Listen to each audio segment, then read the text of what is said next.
Good morning, everyone. Morning. God is good, amen? Kalapitin mo, katabi mo, sabihin mo, God is good.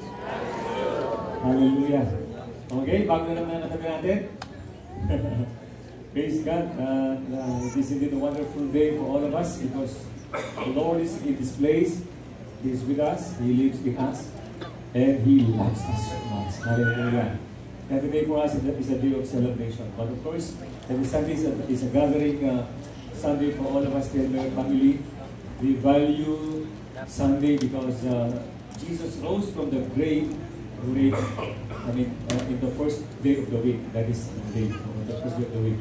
That is Sunday. So, it is not just a day of celebration, but of course it's a day of remembering the resurrection of our Lord Jesus Christ. He is alive.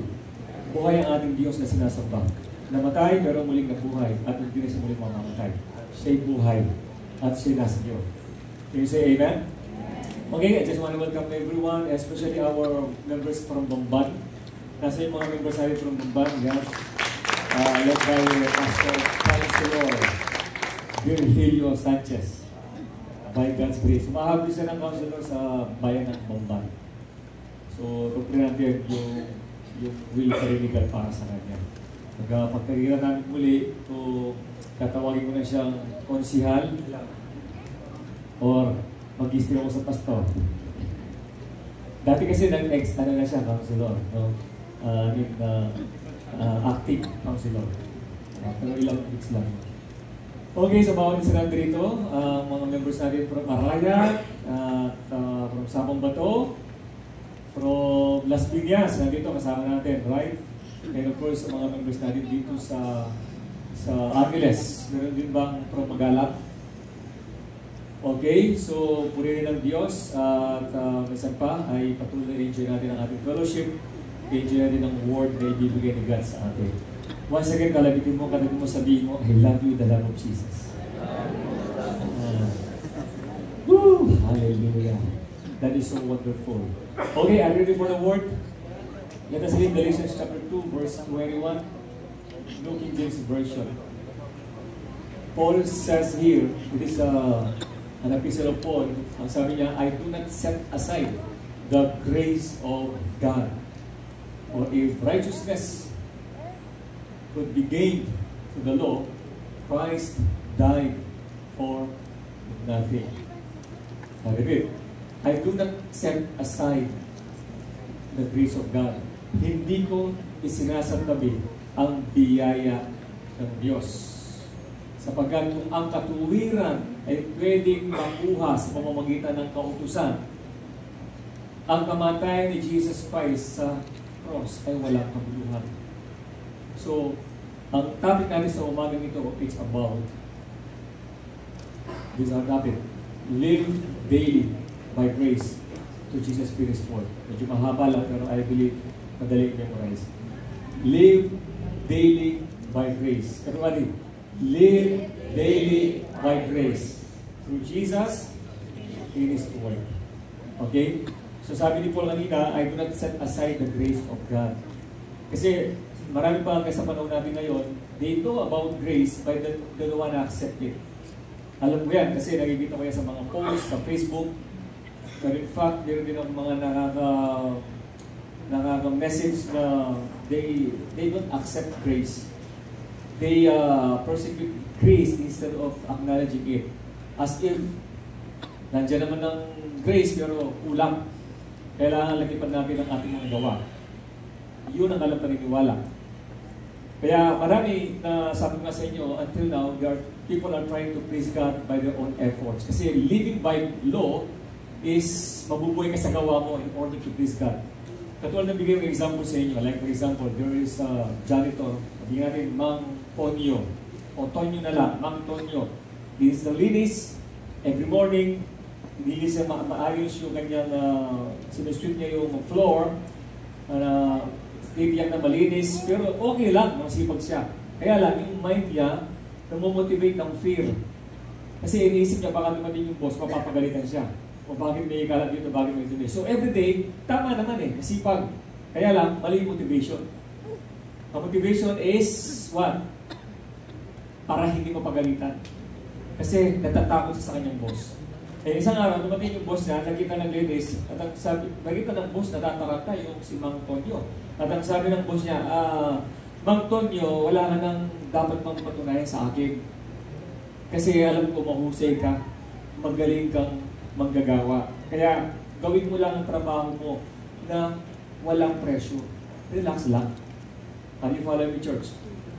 Ano ang ibig sabihin nun? Okay, of course, nang naramdaman ni Mang Tonyo yun sa kanyang boss, nang marinig niya, nagkaroon siya ng, naging at ease siya, nagkaroon ng peace of mind, na hindi siya dapat ma-pressure na gumawa in order to please his boss. So sa atin, sa loob ng church, marami, hanggang ngayon, sa loob ng church, nag-pressure sila, struggle sila, kasi iniisip pa paano ito please si God. Yun ang buhay under the law. Under the law, ipag-pressure ka ng law na gawin mo ito for you to please God. Pero hindi natin na-realize na sabi nga ng pinag-aralan dito, Jesus died on the cross to fulfill the law. And when He died, He already fulfilled all the requirements of the law. So we are no longer under the law. We are no longer under by our own efforts for us to please God. We live by grace. What does it mean? Sa grace, hindi tayo gumawa. Si Jesus ang gumawa, siya ang namatay sa cross, and through His death on the cross, natuwa ang Diyos sa ating lahat. Nalulugod siya. Nalulugod siya. Hindi dahil sa ginawa mo, hindi dahil sa ginagawa mo, kundi dahil sa ginawa ni Jesus para sa iyo. Kaya kung ang pananampalataya mo nakarest kay Jesus, your motivation is not fear, but God's grace. Kaya nga sabi ni Paul, I do not set aside the grace of God. Ang grace of God ang nagpapatakbo sa atin. Kaya nga we should live daily by His grace. Hindi lang every Sunday, hindi lang every gathering, every meeting natin or care group. Every day we have to live by His grace. Huwag mo nang hayaan, pagsikapan pa na gawa ka ng isang bagay para lang mapasaya mo si God. Sabihin ko sa iyo, masaya na si God sa buhay mo because you have Jesus in you. Kaya hindi man malulungkot si God sa iyo because you have Jesus in you. Can I have a good amen? When I say malulungkot, hindi siya malulungkot pag hindi ka nag-perform na maayos para sa kanya. You don't need to perform. You don't need to perform for you to please God. It's not about your performance. It's about Jesus' finished work. Tanda natin, lahat nakafocus kay Jesus, hindi sa atin. Amen? Even si God, pag tinignan ka, nakafocus siya sa iyo. Nakafocus sa kanyang anak na nasa iyo. Hindi sa iyo. Kaya nga sinasabi natin, in His sight, we are beautiful. We are perfect. Though sometimes we fail. Sometimes we make mistakes. But still in the sight of God, we are perfect. Why? Kasi hindi siya nakatingin sa iyo. Nakatingin siya sa Jesus na nasa iyo. And His Son is perfect, who lives in you. Kaya kung ikaw ang gumagawa para matuwa si God, para ma-please si God sa iyo, baka bukas ang kabalikan, makakondemn ka na, mag-feel guilty ka kasi inisip mo nagkulang ka na. Kasi nakafocus sa sarili mo. No, huwag kang mag-focus sa sarili mo. Live daily by grace through Jesus finished work. Amen. Let me give you my points, okay? Sulat mo yung point para makita natin. Number 1. Our first point.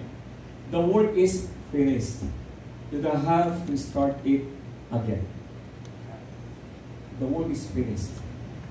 May isang mason, gusto na lang, gumawa ng building.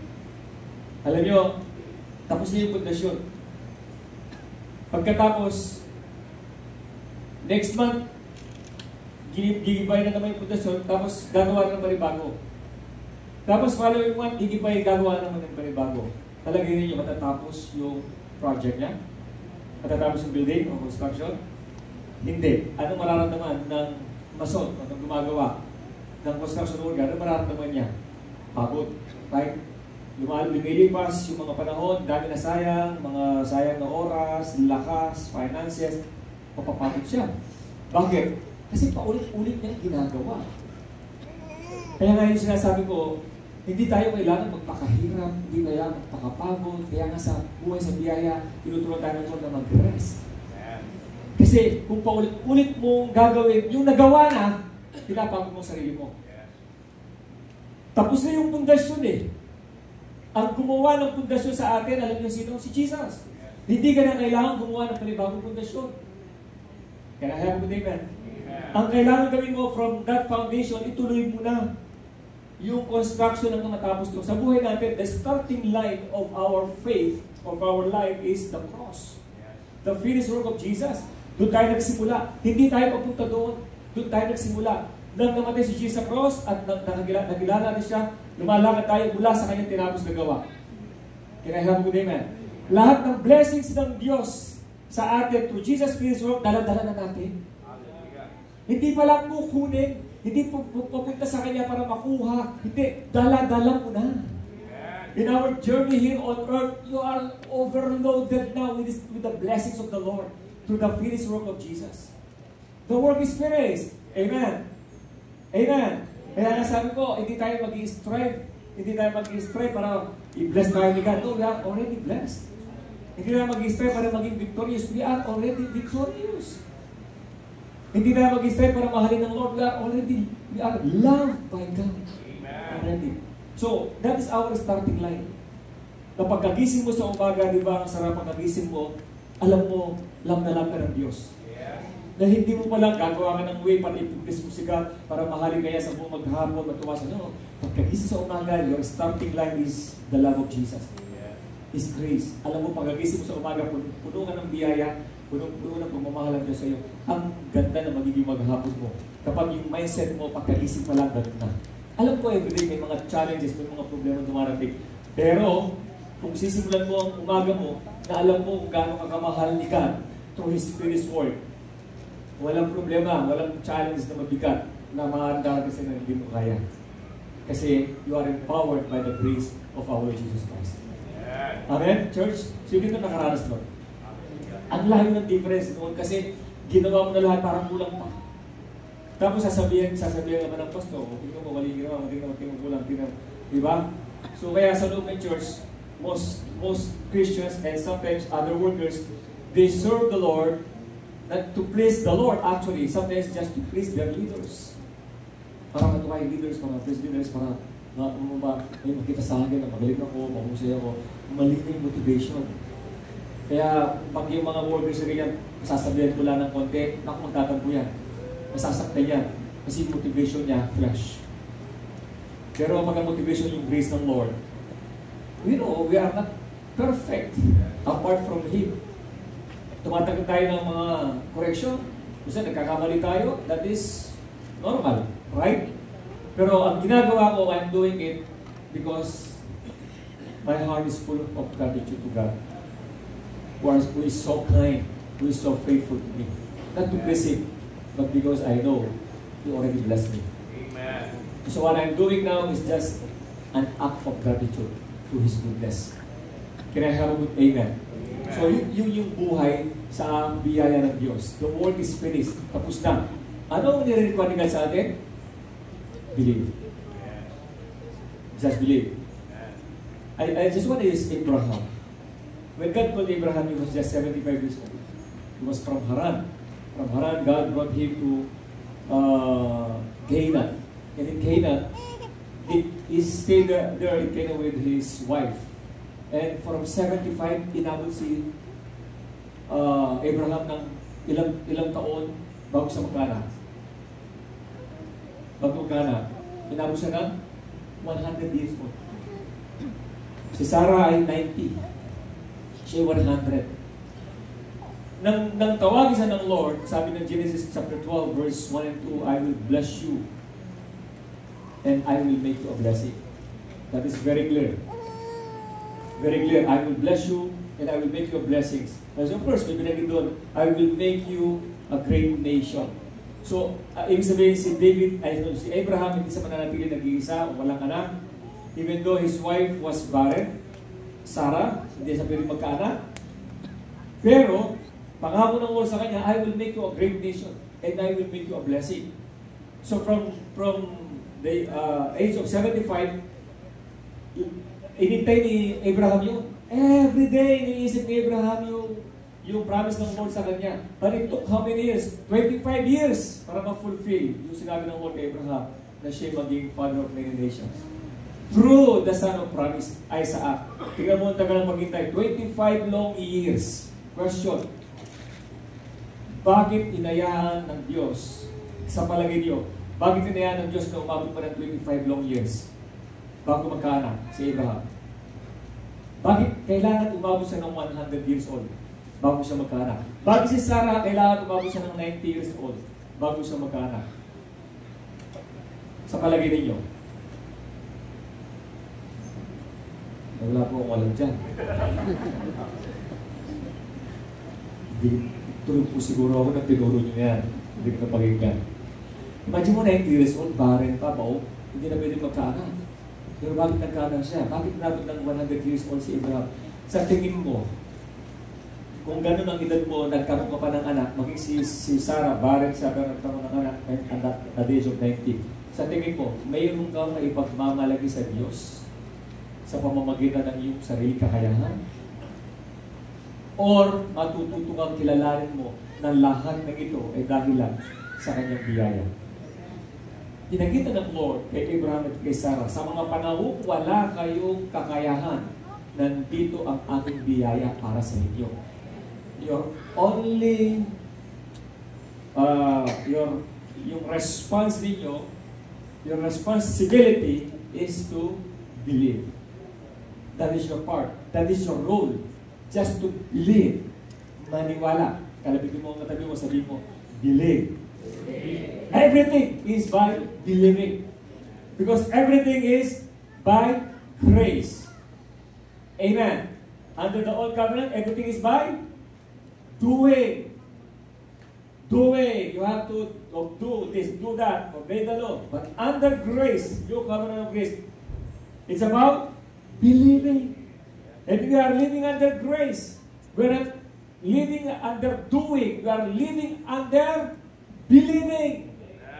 Eh, ibig sabihin, hindi tayo gagawa. Ibig sabihin, hindi tayo magsuserve, hindi tayo magtatrabaho. Okay, huwag natin i-misinterpret na naman sinasabi ko. Magsimula ka muna sa believing. Because your right believing definitely will produce right living. Pero yung doing mo, kahit kaano ka right ang doing mo without right believing, parang magiging marta ka sa susunod ng mga araw. Magkukomplain ka. Magkukomplain ka, ma-stress ka. Mag-blame ka pa ng iba. Magkukomplain ka like that. So, yun ang buhay ng marami. Kaya magsimula tayo sa believing. Can you say amen? What did Abraham do? He just believed. Genesis chapter 15 verse 6. Let us read. It says here, and Abraham, that is Abraham, Abraham believed in the Lord, and God accounted it to him for righteousness. Because Abraham believed in the Lord, God accounted it to him for righteousness. Ginawa siyang, tinignan siyang matuwid ng Lord sa kanyang paniniwala. So, ang pagiging matuwid sa harap ng Lord para ma-please si God is not by doing, it's by believing. And because Abraham believed, anong sabi ng Bible? He received something great from the Lord. He received the Son of Promise. He bore a son. And his name is Isaac. And from there, nagkaroon ng maraming mga anak pa at Abraham. Today, pinatawag natin the father of many nations. Through Jesus Christ, the seed of Abraham, namunir tayo kay Abraham ngayon. Kasama tayo sa mga binhi ni Abraham. From nothing to many. Ano naging puhunan niya? Nagpakahirap para imbestigan no. Believing. That is the secret of our lives today. For you to enjoy the grace of Jesus, you have to live daily by believing. Please say amen. Lahat na naniniwala magsabi ng amen. Kaya nga sabi natin, kapag ang mindset mo laging positive ka, naniniwala ka kay God sa lahat ng mga promises niya, walang imposible. All things are possible for him who believes. Ang sabi ng Bible. Amen? All things are possible. Pero yung mga nega, nako, ingat tayo sa mga nega. Papunta pa lang, o kontra na. Pero po yung kaibigan ng mga nega, hindi sabi negra, ha? Nega. Ano yung sabi nega? Negative. Walang positive sa buhay. Paplanuin pa lang yung sa bago, hindi magsasucceed yan, huwag natin tutuloy. Pupunta tayo sa ano, hindi, wala nga, hindi maganda dyan. Ano, may mga tao, Lahat ng mga sinasabi mo, kinokontra niya. Kasi, simula na una yung fear, nauna yung natatakot siya na, baka wala, hindi ko tayo mag-enjoy dyan, o baka gagastos lang tayo dyan, o magsasayang tayo ng panahon, o etc. Nauna yung fear eh. Hindi ka aangat sa buhay pag gano'n. We must learn to take risk sometimes. Amen? Can you say amen? Kailangan doon ko nga mag-take risk. And that's not by just taking risk, kundi believing na alam mo, God is with you. Kapag isang bagay alam makakabuti sa'yo, come on, do it. Huwag kang papitigil sa mga ibang hindi naniniwala. Ipagpatuloy mo. Maniwala ka. Amen. Baka nagdam ng iba, kaya mo mag-ministry, kaya mo nasa stage, kaya mo tumugtog. Kaya mo rin ginagawa ng bishop, kaya mo mag-preach. I have it in my heart. Ramdam na ramdam ko. Pero may mga pumipigil sa iyo, hindi mo kaya, hindi ka pwede dyan.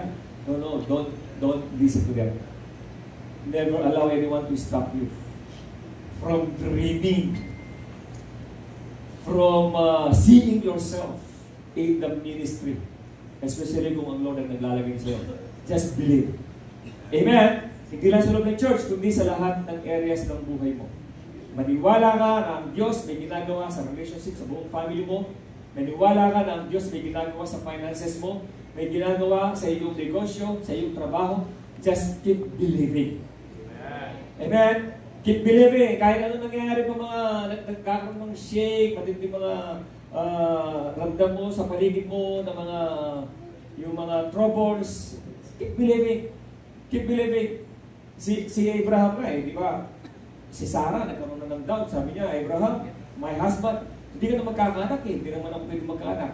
Siguro, sabi niya, hindi ka na magkakanak sa akin kasi barren ako. Siguro, ang plano ng Lord, magkaanak ka sa iba. Kaya ang ginawa ngayon ni Sarah, kumuha siya ng Hagar, yung kanyang alipin o katulong. Kinuha si Hagar, kinausap, Hagar, tabihan mo ang asawa ko. Sino ba naman? Diba? Di ba naman ang asawa na kahit sa panahon na yun, naalaw na dalawa asawa o tatlo, what? Although, isa lang talaga sa panahon nila eh. Pero, sino ba naman yung asawa, itatabi mo sa asawa mo yung katulong o alipin para lang magkanak siya. Ginawa ni Sarah yun eh. Kasi frustrated na rin si Sarah, talagang gusto rin niyang makita yung promise ng Lord kay Abraham. Kaya pinagkialaman niya. So, nilagay si Hagar kay Abraham, ibig sabihin, nagkaroon ng bunga.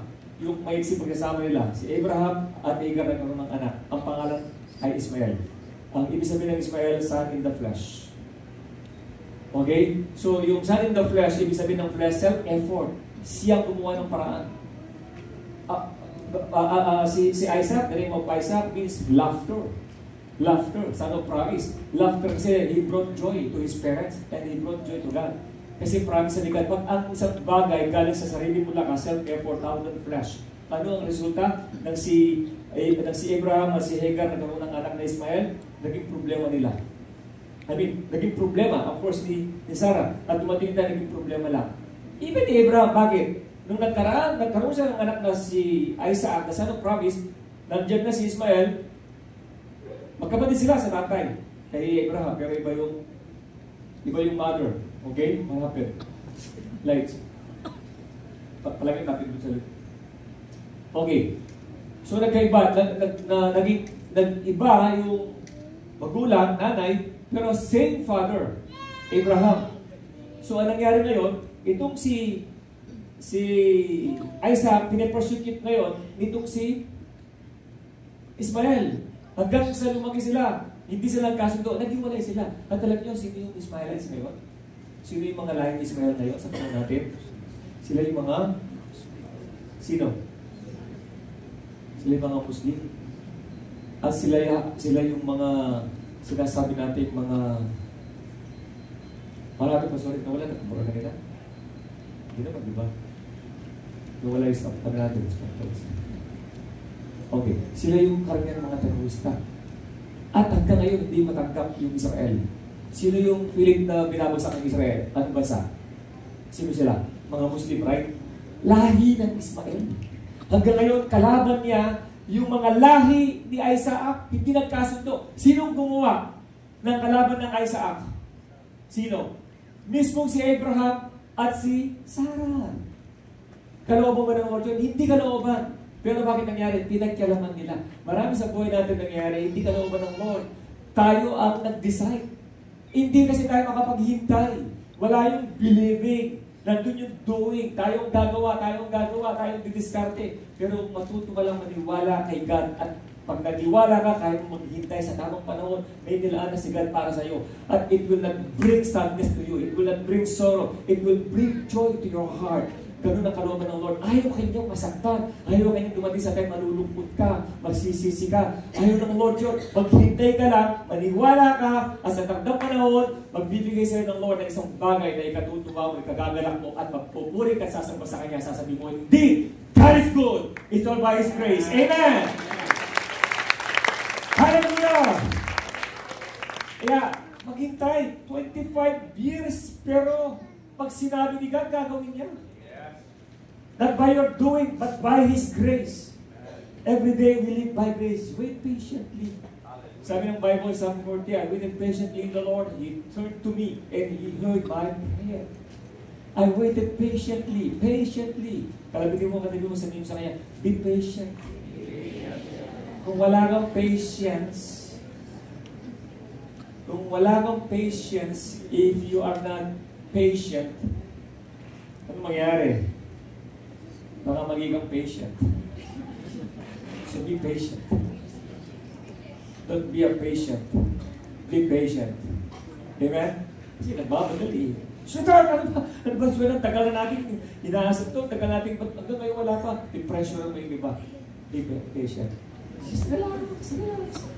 Kaya, maging sa akin, lesson ito. Sa asawa mo man, sa mga anak minsan, kaibigan, minamadali. Sabi, relax ka lang. Relax, pahinga ka muna. Uminom ka ng tubig. Relax. Huwag ka nagmamadali. Be patient. Sino ito ang nagmamadali ni Mama? Wala. Good. Amen. Be patient. Sabi mo sa katabi mo, darating ka rin dyan. Naku. Marami na nakaranas at nakakaranas yan. Pero sasabihin ko sa iyo, tingnan mo maigi yung katabi mo. Come on, tingnan mo muna maigi. Kaya sabi ko, pag bumubuo dito, pumili ka ng tamang katabi. Yung merong patience. Tingnan mo sa maigi. Tingnan mo maigi katabi mo. Come on, tingnan mo lang. Nakita mo na yung tsura niya? Kung ako sa iyo, mamaya, bago kayo tumayo dyan, bago tayo lumabas, mag-selfie kayo. Magkatabi mo. Alam mo bakit? Kung alam mo kung sino yan 5 years from now, siguraduhin ko sa iyo, ililipin mo ng lunch mamaya. Amen. Amen. Minsan patignan mo. At sabihin mo sa kanya,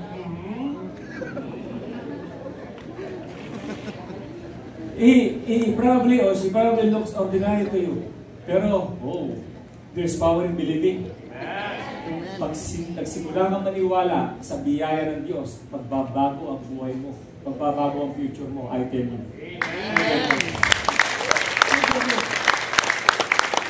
There's power in believing.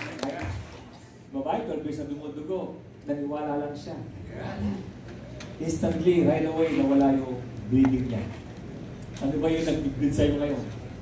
Nagpo-problema kami sa finances namin. Namumroblema ako ngayon sa trabaho ko.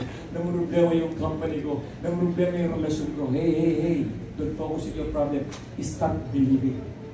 God is doing great. He's doing something for you today. Learn to wait patiently in the Lord. Can I have a amen? Amen. Romans chapter 10 verse 4, it says here, for Christ is the end of the law, for righteousness to everyone who to everyone who believes Christ is the end of the law. Those who believe, say amen. Amen. So, Jesus is the end of the law. Yes. You don't need to live under the law. We have to live under grace. Yes. Amen.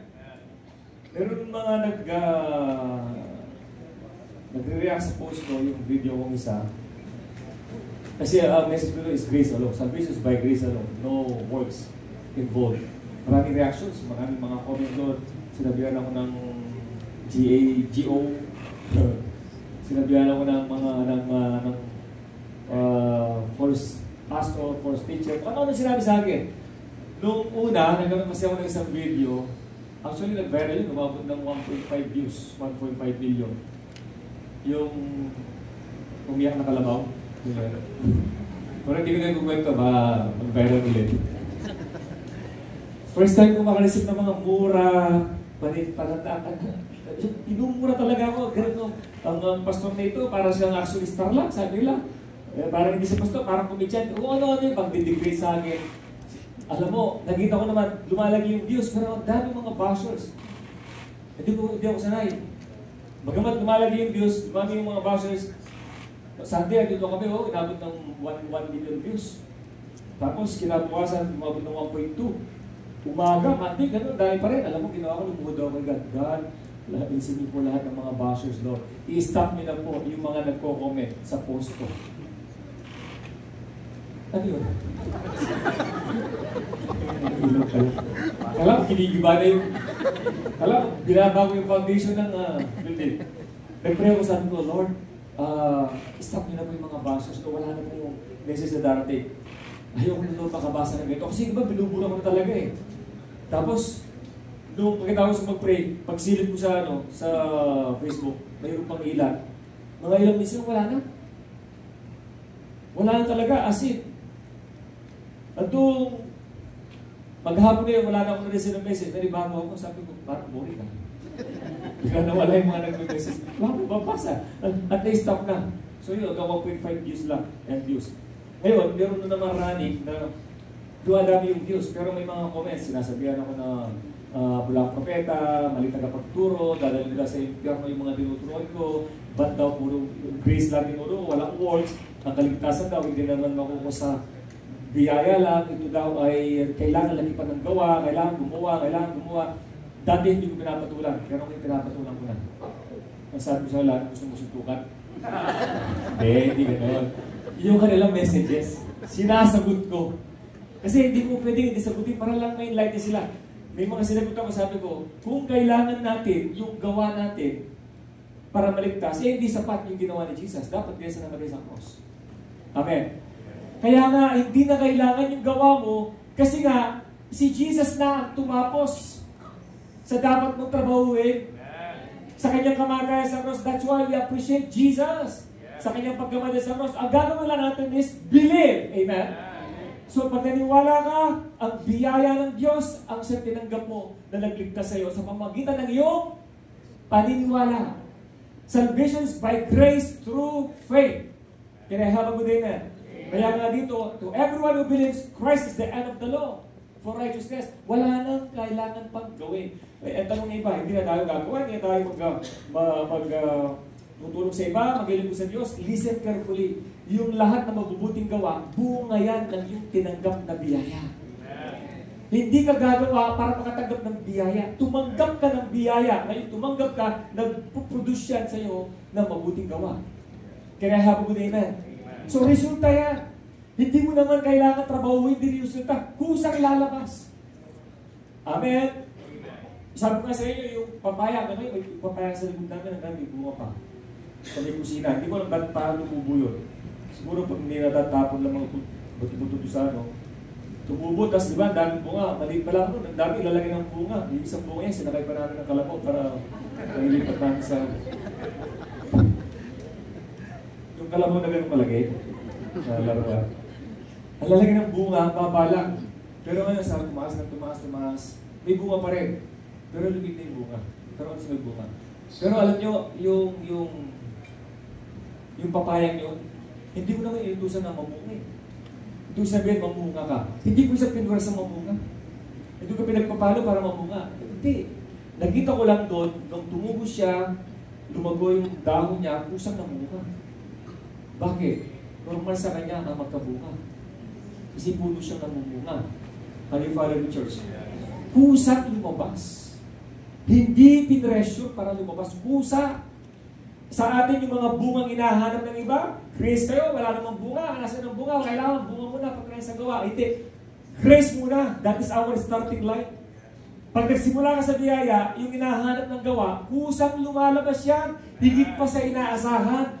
Akala mo yung asawa mo walang chance na mabago? Huwag mong prasahin na mabagong asawa mo, hindi magbabago yan. Lalo kayo mag-aaway. Amen. Sabi mo sa asawa mo, tanggapin mo ang biyaya. Hindi ka na nabago, nakikinig ka ng message, nagpupunta ka sa church, hanggang hindi ka na nabago. Hindi mababago habang sinisisi mo. Kasi, tandaan mo, hindi ikaw ang magbabago sa asawa mo. As in, ikaw din, hindi ikaw ang magbabago sa sarili mo. Kinahama ko na amen. Kaya nandito tayo sa church, tinuturuan tayo ng Lord na kanyang salita. Kasi ang magbabago sa iyo ay yung pagkaunawa mo sa kung ano ang tinapos na gawa ni Kristo para sa iyo. At ang pagbabago sa buhay mo, hindi pinilit, hindi saplitan. Kusang nagresulta ang biyaya ng Diyos sa buhay mo ng tamang pagbabago. At kapag ang pagbabago, bunga ng biyaya ng Diyos, yan ang tunay na pagbabago. Pero ang pagbabago, bunga ng pwersa, pananakot, bukas babalik ka sa dating buhay. Walang pagbabago sa iyo. Kunwaring pagbabago kasi ginagawa mo to please people.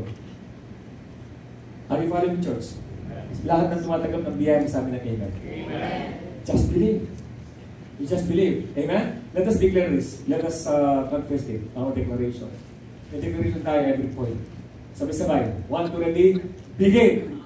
I will not restart what Jesus already finished. I live from victory, not for victory. Sa biyaya, ako tumatayo. Amen. Sabay-sabay yung muli, sa biyaya ako tumatayo. 1, ready?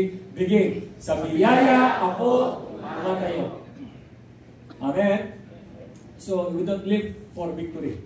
We live from the victory that we already have. Amen. May pagkakaiba. Katulad sabi ko, this is your starting line. Nandun ang victory. Sometimes we try to get that victory. And through our own good works, through our efforts, to get that victory, We don't fight, we don't live for that victory. Dito sa starting line, the grace of Jesus, pag nabuhay ka sa biyano and by believing in His finished work, dala mo na yung victory sa buhay mo.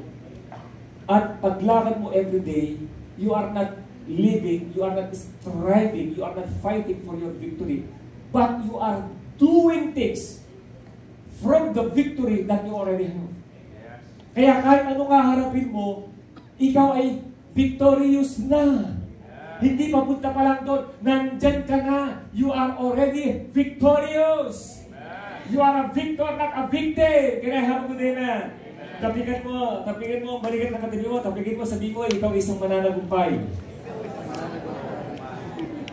Woo! You say amen? You are victorious. Hindi papunta pa lang. Tayo'y mananagumpay na. Point number 2. Grace is a daily supply, not a one-time gift. Kaya ang sigurong prayer ni Lord sa akin, Matthew 6:11, ano yung prayer na sinabi ni Jesus? Let us read. Sabi niya, give us this month our monthly bread. Hindi monthly. Hindi weekly. Bakit kaya dito, Lord, bakit dito gawang monthly na Lord? Bakit hindi weekly? Bakit daily?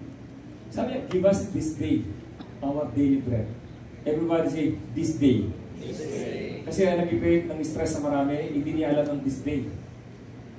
Hindi niya alam ng this day. Ano ang alam niya? Yung coming days. Yung bukas, kailangan bukas. Hey, baguhin bukas, today muna. To die is to die. Sabi ko sa akin mo, today muna. Kasi si Lord, noong panahon ng mga Israel sa wilderness, nag-provide siya ng pagkain, yung mana, at yung quail.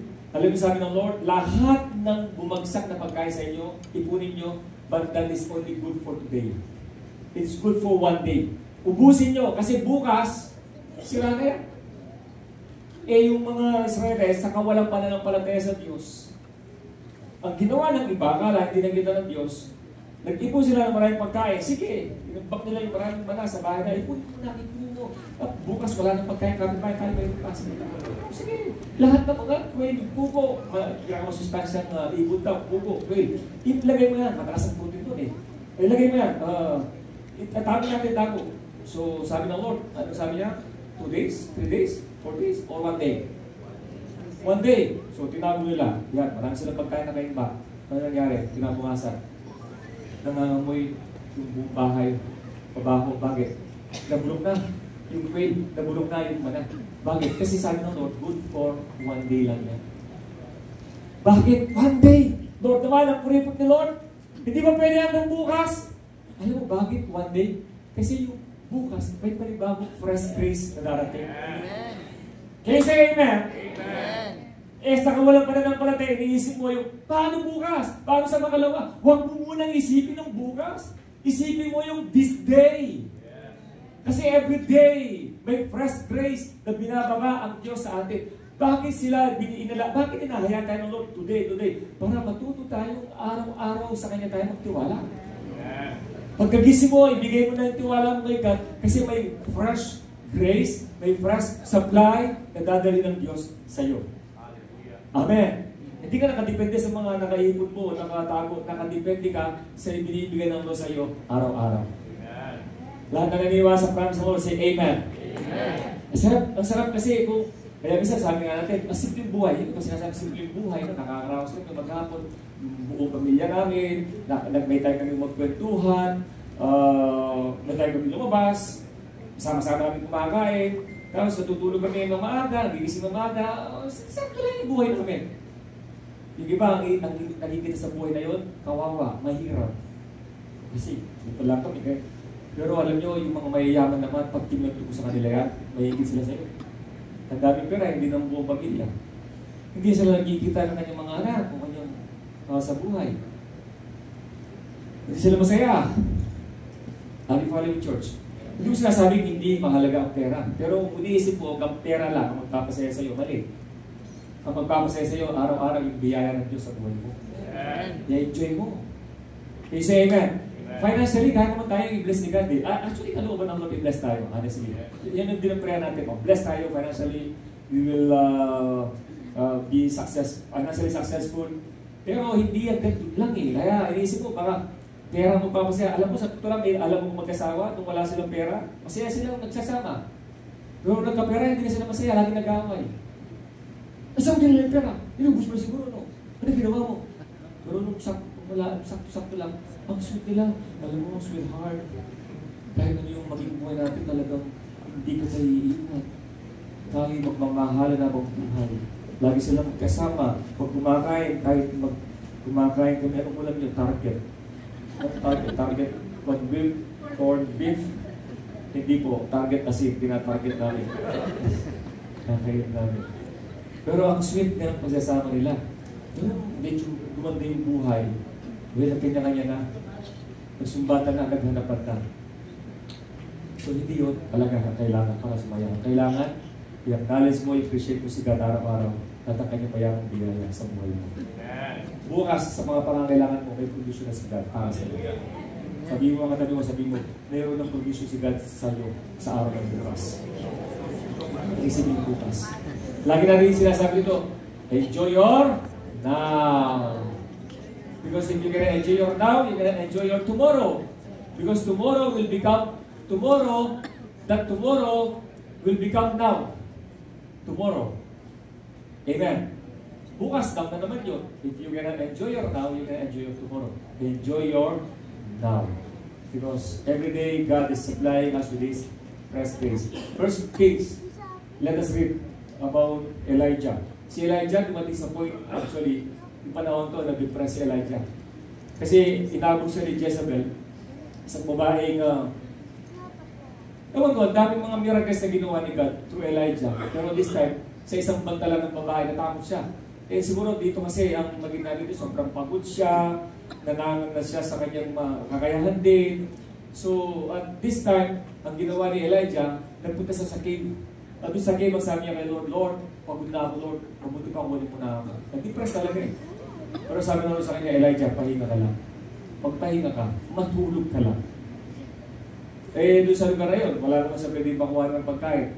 Kaya sabi ng verse 4, you can get your water from that stream. Punta ka doon sa lugar na yun, then you can get your water from that stream. And I have commanded the ravens to bring food to you there. Anong ginamit ng Lord? Ravens, birds. Anong trabaho nila gagawin? To bring food to Elijah. And then what happened in verse 5? Next, so Elijah did what the Lord told him to do. He went to live near Kerith Ravine, east of the Jordan River. Nagpunta siya doon. And now verse 6. This is what happened. Verse 6. Ravens brought Elijah food every morning. Everybody say every morning.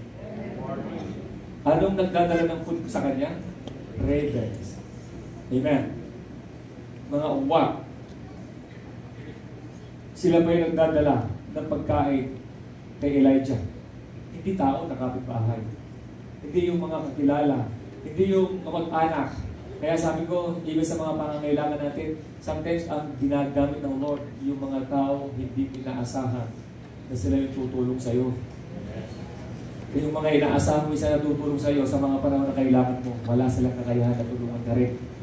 Kaya gusto mga magkaibigan, nagkakaroon ng pagpuhan kasi nung nangangailangan mo, hindi mo tinulungan, pinagkaita mo tulong. Hindi naman kasi sila, hindi nila kayang gawin lahat para tulungan ka. Pero tiwala ka kay God. Katulad na ginawa Elijah, kaya magpadala ng raven ang Lord para i-provide ang pangangailangan mo. Can you say amen? Nagtiwala ba si Elijah sa raven? Sa raven? Kanino binigay ni Elijah yung tiwala? Kanino siya naginig? Sa raven? Sa raven? Kay God. Kasi sa raven, napagutusan lang niya. Ang Diyos ang nangako. Siya ang gumawa ng paraan. Kaya kayo yung sinasabi natin, just delay. Maniwala ka sa praise grace ng Lord. Pag naniwala ka, kaya ng Lord na gumawa ng paraan para sa iyo. Amen! Amen!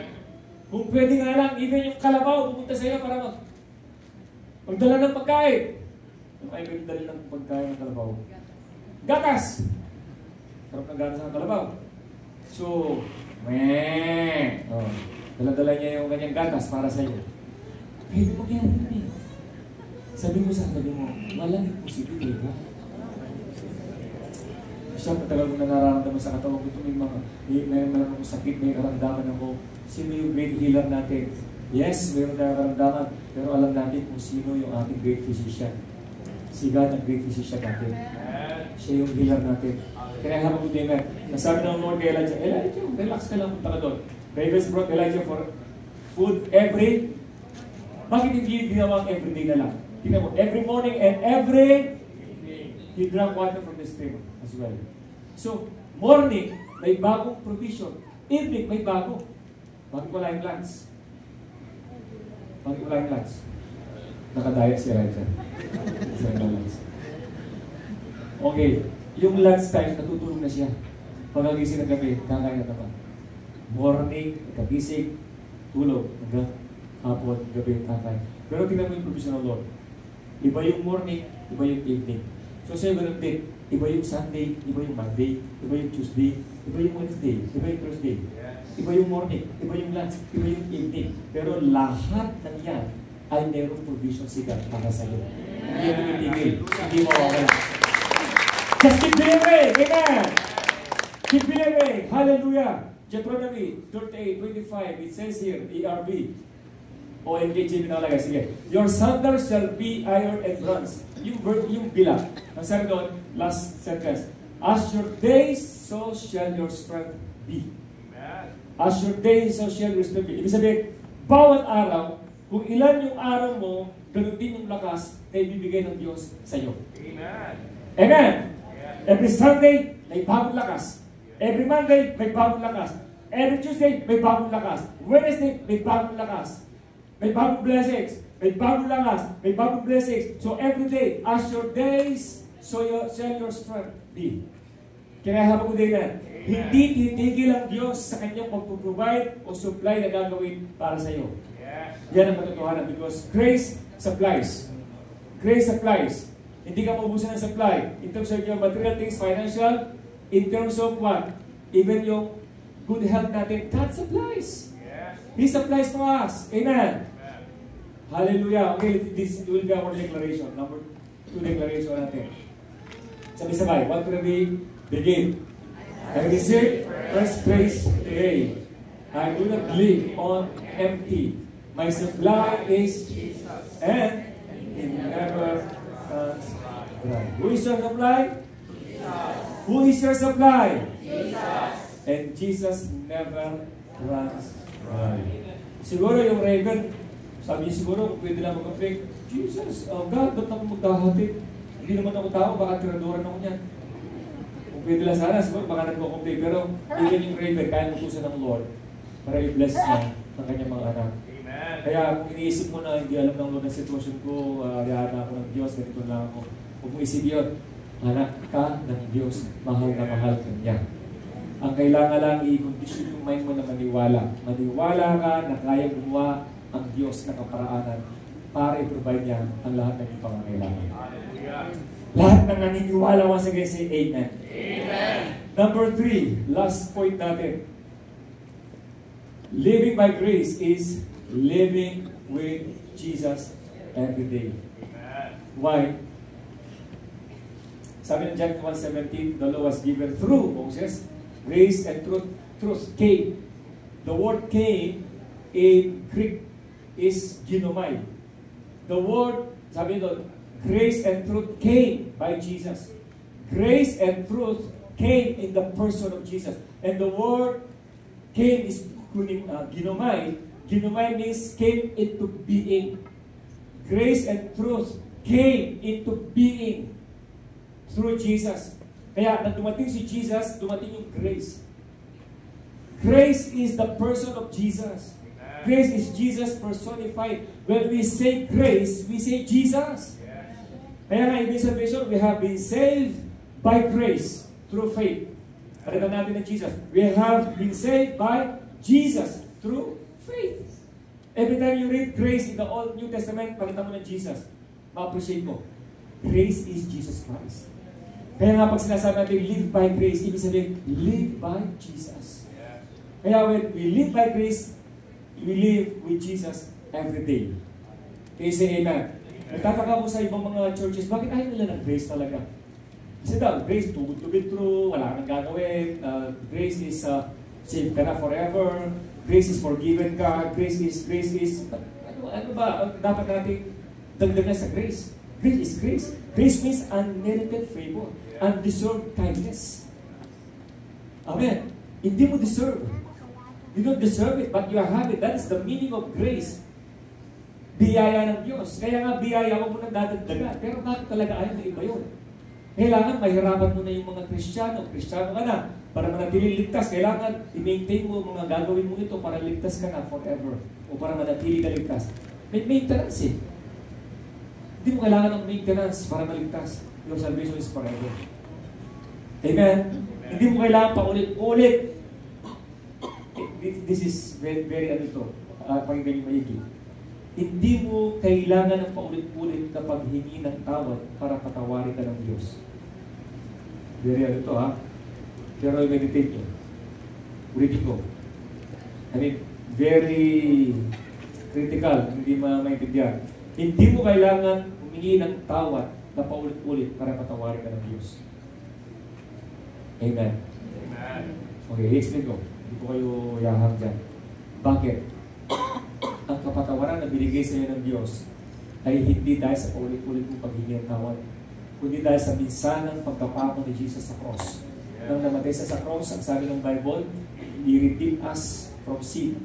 He redeemed us from the curse of the law. So ang kamatayan ni Jesus na nagbigay sa atin ng redemption, that is buying back, at tinatawad tayo sa lahat ng ating mga pagkakasala. At nang tinanggap mo, kinilala mo si Jesus, tinanggap mo yung kabayaran ng iyong kasalanan. Your sins have been forgiven by God. At nagkakamali ka pa rin, nagkakamali. Huwag mong isipin, pag hindi ka humingi ng tawad, hindi ka pinatawad ng Diyos. Minsan lang ginawa ng Lord ang pagpapatawad sa atin. And that redemption is forever. Can I have a good amen? Oh. Kaya sabi ng mga preachers, hindi, dapat lagi na humingi ng tawad para patawarin. Pag nagkamali, hingi ng tawad para patawarin. This is the big question. Paano kung nagkasala ka, hindi ko humingi ng tawad at bigla ka namatay? Yun ang problema namin nun eh. Nagkakaroon kami ng group discussion ng mga pastors. Oo nga no, sabi namin, hindi namin alam ang grace. Matagal na to. Kristiyano ka, nag-serve ka kay Lord, nagtagal mo ng minister ka, pastor ka, o ano man ang posisyon mo sa church, nagtagal mo nag-serve kay God, kinikip mo yung holiness mo, kinikip mo yung sarili mo, nabanal sa harap ng Lord to please Him, And minsan ka lang nagkasala. At nung nagkasala, bigla ka namatay. Hindi ka nakahingi ng tawad. What do you think? Ligtas ka, hindi? At nagkaroon ng katahimikan sa PRD1. Ang katuruan ng marami, hindi. Kasi hindi ka nakahingi ng tawad. Samantalang yung isa ka, kapoborn na genla ng isa. At nagkasala siya ng napakabigat na kasalanan. Nakapatay sa sabihin natin mabigat na kasalanan pero nakahingi siya ng tawad at bigla siya namatay. Ayun, isa naman ang tagal na pastor, 20-30 na sa pastor. Binintay niya ang kanyang kabantalan pero bigla siya nagkamali at hindi nakahingi ng tawad. Bigla siya namatay. Sino sa dalawa ligtas? At nagkaroon ng katahimikan ulit. Okay, binababa ko sa ito kasi very significant sa buhay natin, sa biyaya. Look at this. Kung ganyan ang Diyos, bumabase siya sa ating mga gawa, walang kwenta yung ginawa ni Jesus sa cross. Tayo na ang gagawa.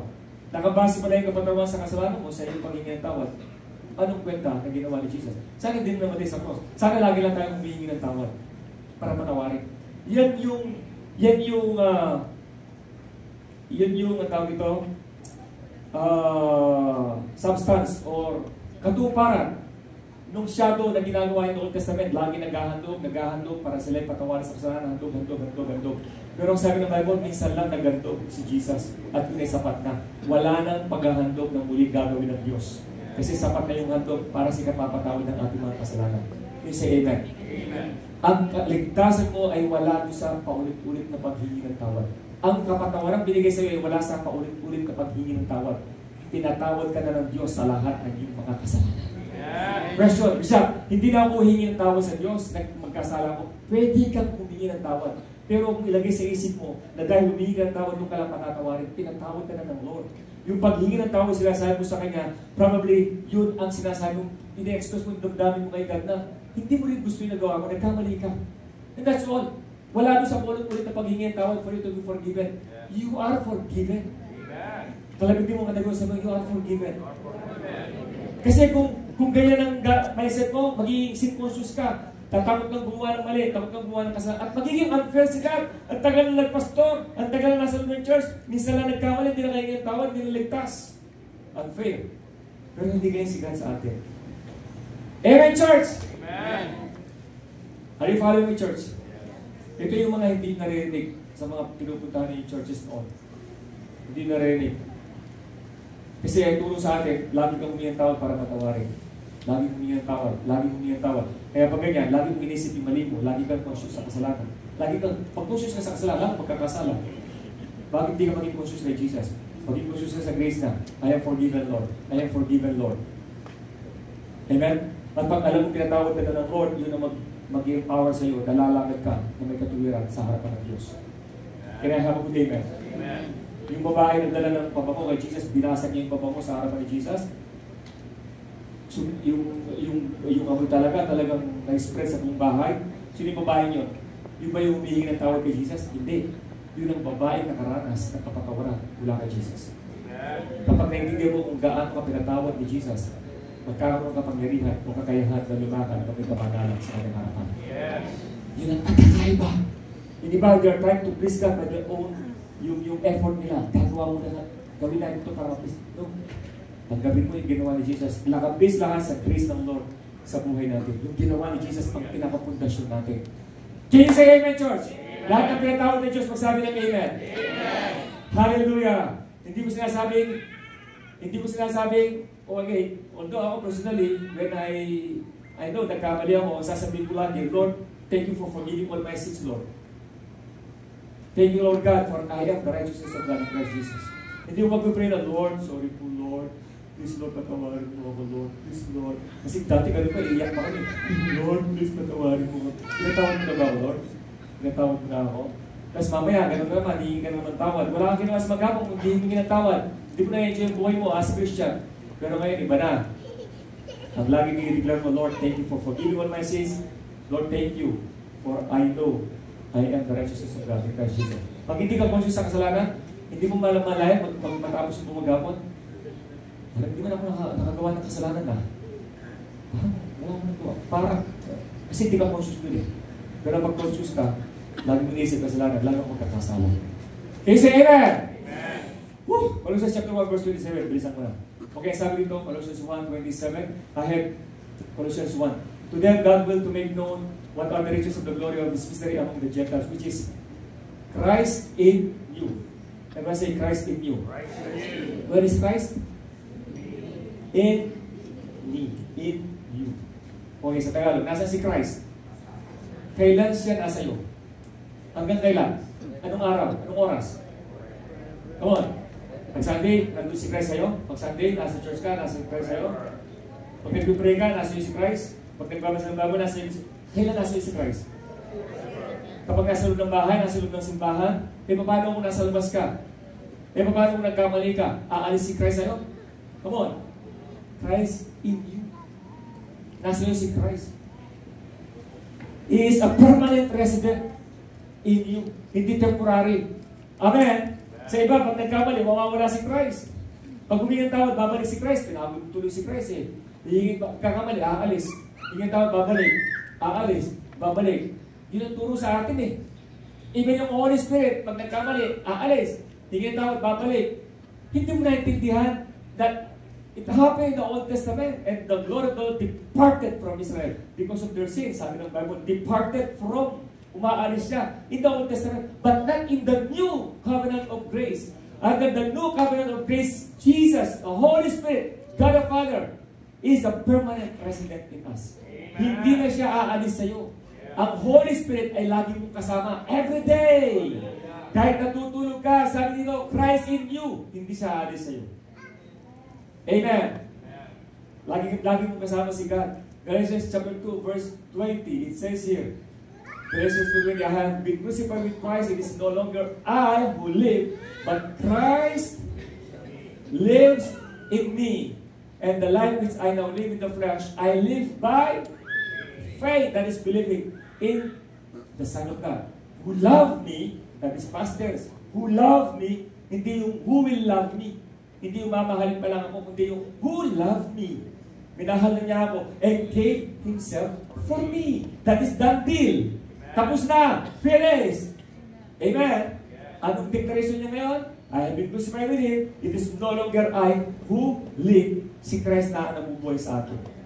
Pag si Christ ang nabubuhay sa kaloob-looban mo, anong ine-expect mo mag-resulta nito sa buhay mo? Di ba? Kung ano nasa loob, yun ang lalabas. Eh di magmamanifest si Jesus sa buhay mo. In all areas of your life. Maging sa ugali, lalabas si Jesus sa buhay mo. Kasi puno ang puso mo ng Jesus. Amen. Minsan, may isang Sunday school student, bata, kids. Sabi ng, okay, tinanong siya ng kanyang nanay. Sabi niya, anak, sino ba yung teacher niyo sa Sunday school niyo? Sino yung teacher? Hindi ko po, anak ko yung pangalan ko, mami. Hindi ko siya kilala. Pero palagay ko,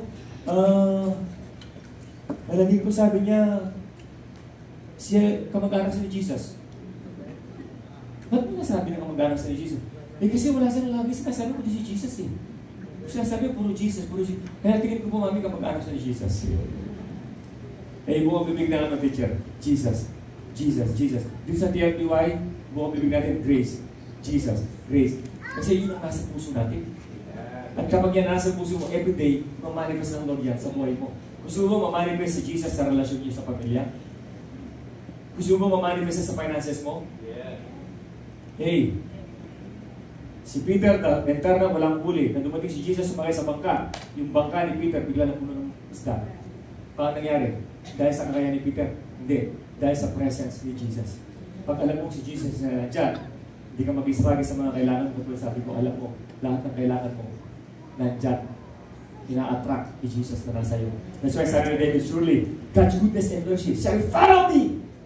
On the days of time, come and follow me. Si David, nakita niya ang grace ng Lord. Pinaniwala ni David ang grace ng Lord, actually. Pero, ayasan niya, shall follow me. Bakit susunod ang grace and goodness ng Lord sa buhay mo? His grace and His mercy, or goodness and His mercy, follow me. Bakit? Nasa iyo si Jesus eh. Can you say amen? Amen. Kung saan ka nandun, susunod yung goodness at yung mercy o grace ng Lord sa buhay mo. Hindi dahil sa iyo. Kaya sumusunod dahil nasa iyo ang source ng lahat ng blessings. The author, The creator of all things, His name is Jesus. Hallelujah! It's because of Jesus. Not because of you. O sabi ni Peter, Jesus, professional fisherman ako. Professional yung mga kasama ko. Jesus, tagal namin ginagawa ito. Wala akong huli. The internet. Hindi naman sinabi ni Jesus kung sino siya. Pero sinabi lang ni Jesus, sige, ihuli mo lambat mo. Mga lambat pala. Cast, okay? Sabi niya doon, all your nets in the net. Sabi ni Peter, wala huli. Minulog isang net lang. Yung mga lambat na sinasabi, isang net. Anong sabi ng Bible? Yung net ni Peter, halos mapulit. Hindi lang kaunti, maraming isda, malalaki pa. Nagtaka si Peter, mga nangyari. Napuno yung bangka. Napuno pa yung bangka ng mga kasama. Tinawag ng kasama. Puno yung dalawang bangka. Paano nangyari? Hindi naintindihan ni Peter kasi yung master ng fish, katabi niya. Si Jesus ang master ng fish. Sabihan mo katabi mo. Si Jesus ang master ng lahat ng blessings. Ang sekreto ng blessing, wala sa mahusay na pangingisda, wala sa mahusay na lambat, wala sa mahusay na nangingisda, at mahusay na bangka. Ang sekreto ng blessings, yung presensya ni Jesus sa buhay mo. That is the secret of blessings. Hallelujah. Amen, church. Patapos na tayo dito. Okay. Illustration ko sa inyo. Si Joseph, 39 of Genesis, verse 2. Look at this. Come on, bilisan natin. 2 verses na lang tayo. The Lord was with Joseph. Everybody, the Lord was with Lord Jesus. Jesus was with Joseph. And Joseph was a successful man. He was in the house of his master, the Egyptian. From slaves, he became a prisoner. Then he became the governor of the entire Egypt. Papaano nagkaroon ng promotion si Joseph? From nothing, hubad siya, dinala siya sa Egypt ng mga Amalekites, Midianites, okay? Ito yung mga nag-trade ka sa kanya. So, naging slave siya. Dilagay ito, binenta siya. Talagang binubaran si Joseph, tinignan nila, sinignan nila kung okay siya. Wala sa lahat. Walang bank account, wala sa kasuotan ng damit. As in, wala sa may pagmamalagi. Alam niyo, anong meron sa kanya? Ito, the Lord was with Joseph. Amen. Hindi mo pwedeng husgahan ang tagumpay ng isang tao, pinaniniwalaan niya na nasa kanya ang presensya ng Diyos. Amen. Grabe gagawin niya. Yes. Grabe. Amen. Ang sekreto ni Joseph, the Lord was with him. And he became a successful person.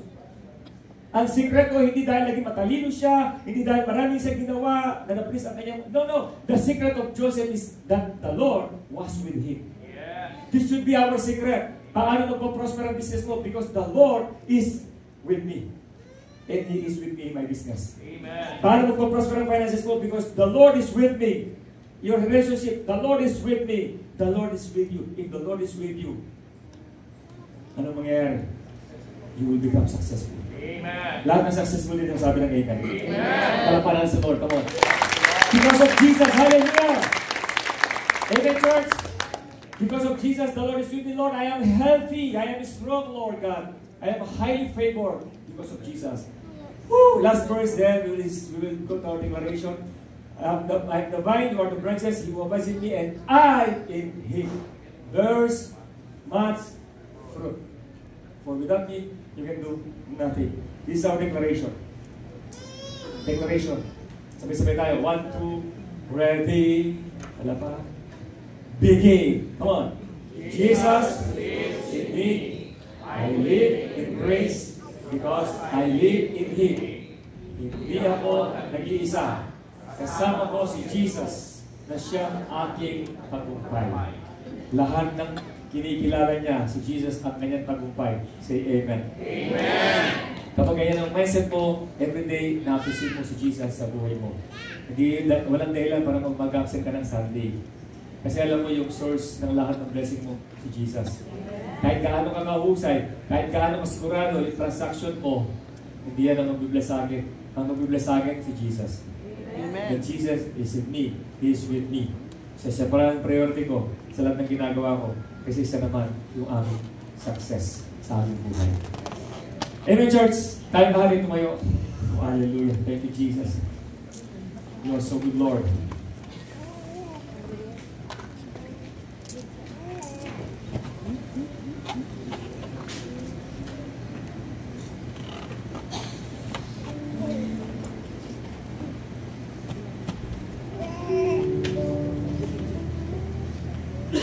Sabay-sabay natin i-declare to. Meron pa tayong last.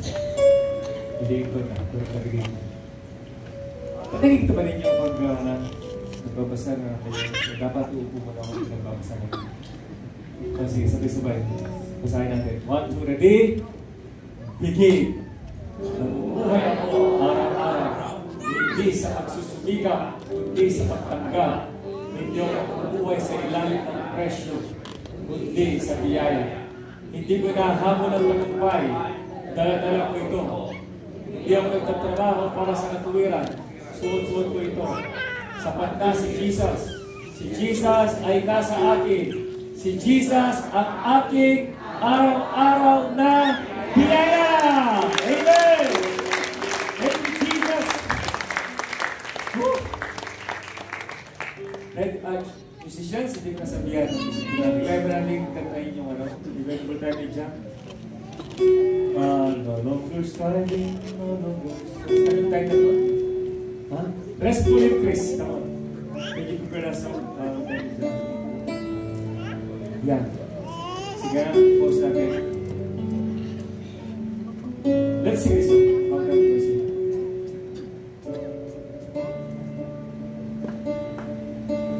Love yung lyrics. Hindi natin yung lyrics. Hallelujah. Thank you, Jesus. Thank you, Lord Jesus. Okay, everybody, sabay-sabay tayo. Yan. Worship you, let's everybody. No longer striving. No longer stress.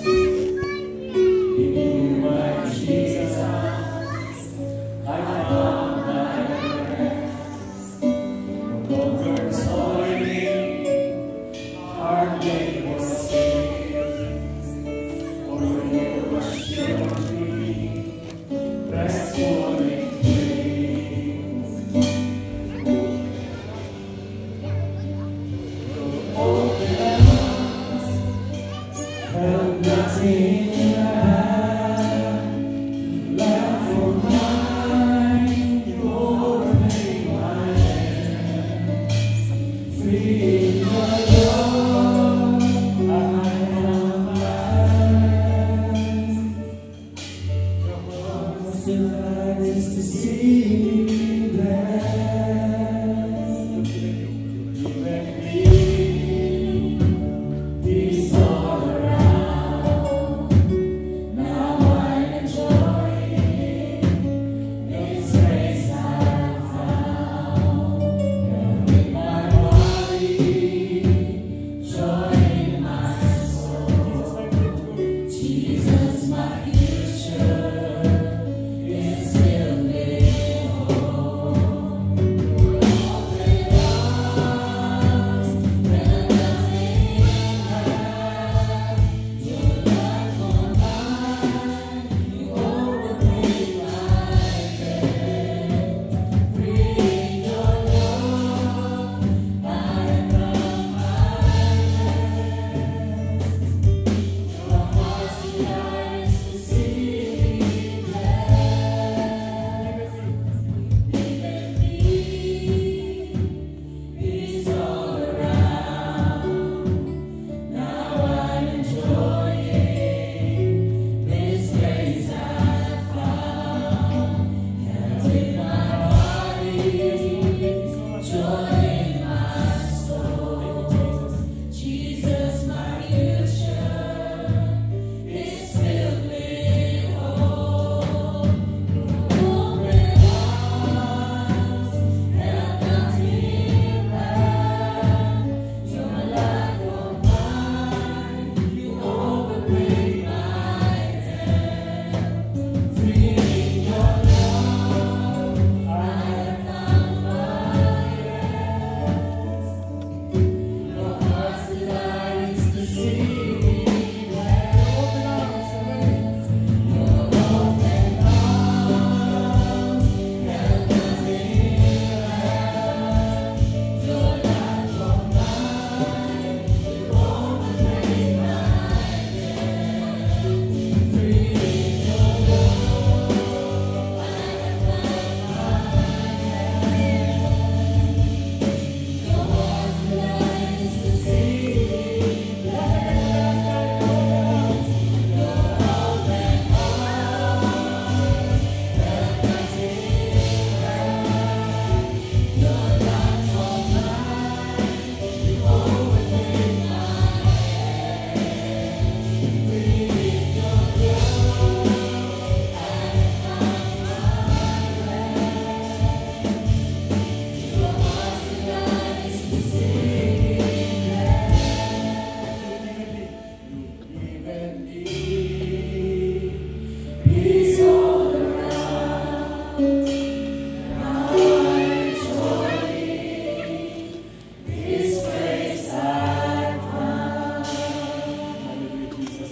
choice, ano man yung hinihigi mo kay God. So oras na ito, come on, use your believing. Use your believing. Just believe. Claim. Come on. Ang mga promises ni God sa atin, they are always yes and amen in Christ Jesus. You don't need to struggle for His promises. Just say yes, Lord. Just say amen, Lord. Just learn to believe. Amen. Do we believe? Do you believe that God wants to see you blessed? He wants to see you successful. He wants to see you prosperous. He wants to see you healthy. If you believe, pray it now. Receive it. Hallelujah, Lord. Not by might, not by power, but by your grace, Lord. By your Spirit. If you are a businessman, declare it. I am a successful businessman. I am a successful business person because the Lord is with me. If you want to see your relationship with your family successful, declare it. I have a successful family relationship. Oh, wait. Declare it. If you want to have a successful physical health, declare it. I have a successful health, Lord. I am healthy. I am strong. Hallelujah. I am healed. In Jesus' name. In Jesus' name. Hallelujah. Young people, declare the favor of God upon your life. Declare it. The name of Lord, I am blessed by you, Lord. I am chosen, Lord. I am anointed. Hallelujah. I am destined praise, Lord. Because of you, by your grace. Oh, Jesus, hallelujah. It's all by your grace, Lord. All by your grace. Lahat ng pwede namin ipagyabang sa mundo ito, sa aming sariling kakayahan, sa aming sariling karunungan, Lord. Lahat ng ito ay naging walang kabuluhan sa pamamagitan ng biyaya sa buhay namin. Wala kaming anumang may pagmamalagi, kundi ang biyaya mo lang sa aming kabuhay. Every day mabubuhay kami sa iyong biyaya, Lord. Hindi sa aming kakayahan o sa sariling lakas. May hangganan ng lakas namin. May hangganan ng kakayahan namin. Pero ang iyong biyaya, fresh every day, Lord. Every day is a fresh grace from you, Lord God. There is a fresh supply from you, Lord God, by your grace. Hindi mauubos, hindi mawawala ng anumang, Lord, mawawala ng aming mga lalagyan dahil sa iyong biyaya. I declare it in the this entire congregation, Lord, the PLBY ministry, PLBY congregation, our entire family, Lord, lahat ng nandito, tinanggap nila yung blessings mo, physically, emotionally, spiritually, financially, relationally, tinanggap nila magpapala mo. By your grace, Lord, at lahat ng ito for your glory. In Jesus' name, all God's people say, Amen! Salamat si Jesus Lord. Hallelujah! Bago ako ito, bigyan ko natin ng big high five. Yeah. 5 is a number of praise. Now, you may take your seats. And let me just give you some announcements.